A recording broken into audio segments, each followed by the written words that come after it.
음악이 한 겹씩 잦아들고 화면이 아주 천천히 밝아지는 그 찰나.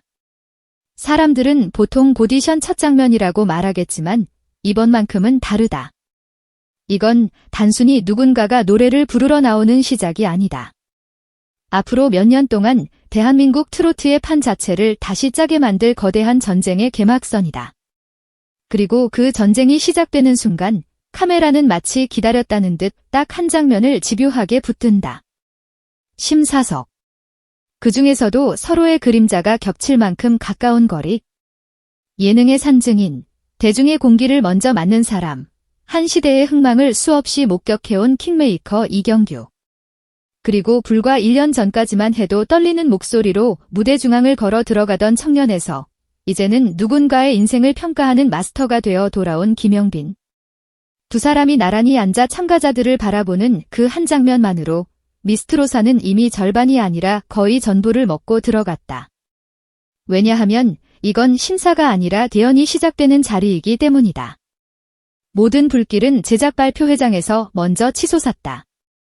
웃음 섞인 인사와 가벼운 농담이 오가던 그 공간이 딱 한 문장 때문에 갑자기 공기가 바뀌었다. 이경규가 마이크를 잡고 마치 오래된 기억을 꺼내듯 조용히 말했다. 미스터 3대였다. 수많은 참가자 사이에서 단 한 명의 청년이 걸어 들어오던 그 순간 노래를 부르기도 전에 풍겨나오던 묘한 기운을 보고 자신도 모르게 생각했다는 것이다. 아, 저 친구가 진이 되겠구나. 그 말이 왜 무서운지 아는 사람들은 안다. 칭찬처럼 들리지만 사실은 결과를 미리 알고 던지는 한 줄짜리 번개다. 그리고 그 번개는 결국 현실이 됐다. 사람들은 그 순간을 떠올리며 정말 소름 돋았다 하는 말부터 꺼냈다. 예감이 정확히 맞아떨어졌을 때 생기는 특유의 오싹함. 그 감각이 이번 시즌에도 다시 반복될 것 같은 예감. 아니, 반복되는 수준이 아니다. 더 크게, 더 잔혹하게, 더 확실하게. 왜냐하면 이번 시즌의 가장 무서운 변화는 룰에서 터졌기 때문이다. 톱7이 사라졌다. 익숙했던 숫자가 깨지는 순간 참가자들의 표정부터 달라진다. 7에서 5, 숫자로 보면 고작 2 줄어든 것처럼 보이지만 무대 위에서 그 둘은 생존과 사라짐의 경계선이다. 트로트는 특히 남는 사람이 아니라 기억되는 사람이 사는 세계다. 마지막까지 살아남아 이름을 각인시키는 기회가 그만큼 줄어든다는 뜻은 곧 무대 하나하나가 마지막이 될 수 있다는 뜻이다. 이제 미스트롯사의 중간은 없다. 무난하게 잘하는 사람은 안전지대가 아니다. 조금만 흔들리면 바로 낭떠러지다. 한 번이라도 전율을 만들지 못하면, 한 번이라도 하면 앞 사람들의 심장을 붙잡지 못하면 그 순간부터 존재는 희미해진다. 그래서 사람들은 벌써부터 단정한다. 이번 시즌은 오래 버티는 경기가 아니라 단 한 번에 모든 걸 태우는 전쟁이라고. 이 전쟁을 확정해버린 것이 바로 톱5라는 칼날이다. 톱5는 영광이 아니라 처형대에 가깝다. 왜냐하면 5자리만 남겨놓으면 제작진은 자연스럽게 모든 무대를 결정적 순간으로 편집하게 된다. 애매한 서사, 느슨한 성장, 무난한 호평은 설 자리가 없다. 누가 울었는지, 누가 무너졌는지, 누가 살아남았는지. 매회가 결승처럼 굴러간다. 참가자들도 안다. 3분 남짓한 무대가 자신의 과거와 현재, 심지어 미래까지 한 번에 증명해야 하는 시험지라는 걸. 그래서 연습실 거울 앞에서 수십 번 반복하는 건 음정이 아니라 표정이다. 고음이 아니라 숨이다. 박자가 아니라 눈빛이다.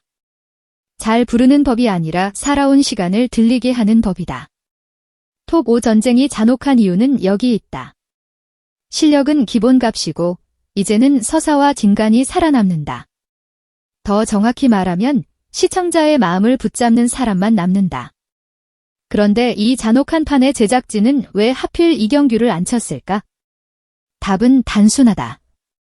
이경규는 오디션의 노래를 보는 사람이 아니다. 오디션의 대중을 보는 사람이다.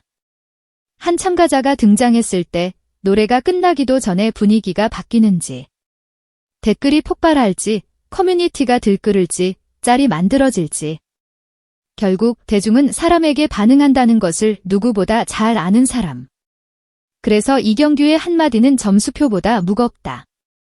저 친구 끝까지 갈 것 같다 라는 문장이 나오면 그건 단순한 예상이 아니라 흐름의 방향을 바꾸는 신호탄이 된다. 그리고 이번 시즌은 그 신호탄이 더 치명적이다. 옆자리에는 그 예언이 현실이 된 세계를 몸으로 통과해온 김영빈이 앉아있기 때문이다.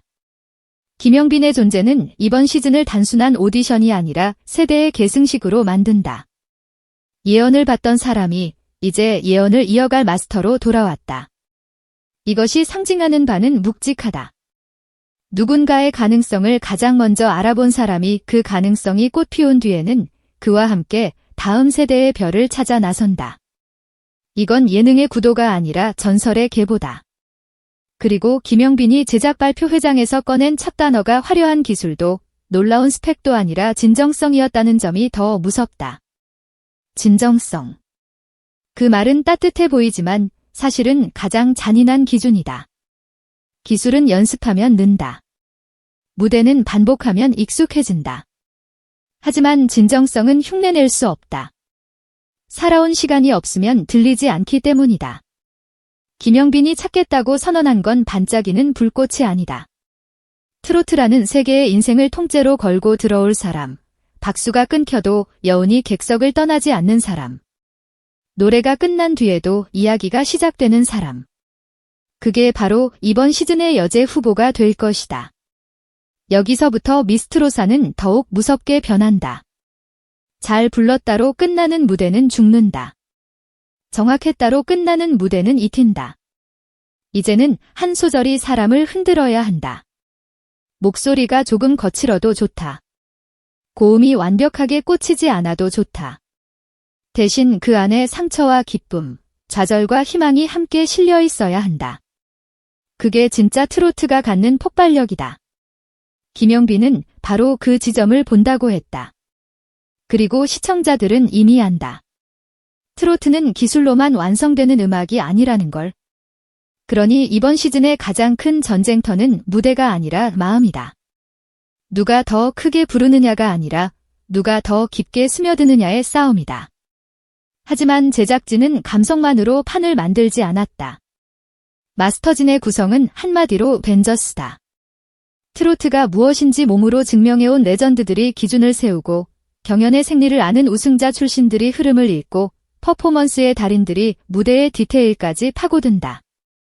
그 안에서 참가자들은 단순한 노래 실력만으로는 숨을 쉴 수 없다. 손끝 하나, 시선 처리 하나, 호흡 배치 하나까지 모두 평가의 대상이 된다.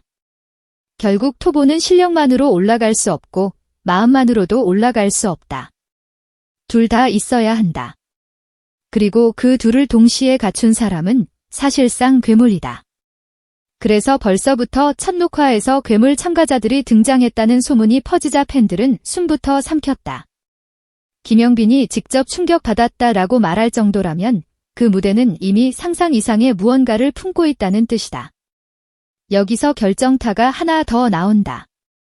제작 발표 회장에서 슬쩍 흘러나온 이야기. 참가자의 무대가 끝난 직후 김영빈이 자리에서 몸을 살짝 앞으로 기울이며 조용히 말했다는 소문.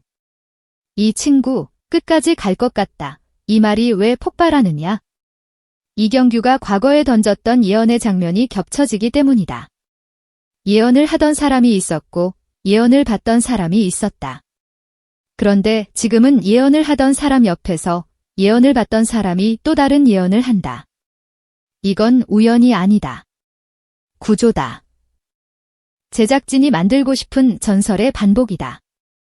그리고 이런 구조가 생기면 시청자들의 시선은 자동으로 그 한 명에게 쏠린다. 누굴까? 누구를 두고 그런 말을 했을까? 벌써부터 댓글창은 추리극이 된다. 무대가 방송되기도 전에 전쟁은 이미 시작된 것이다.